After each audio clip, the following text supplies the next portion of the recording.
广州有个怪人，修车就是跟别人不一样，几百万的豪车，空气减震趴窝，别的修理厂巴不得你换，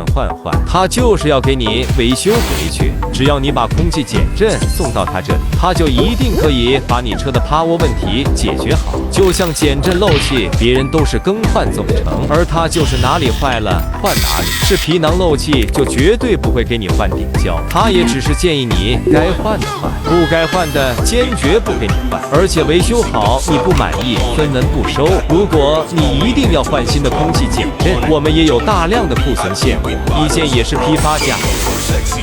评论区留下你车的问题，他会给你维修建议。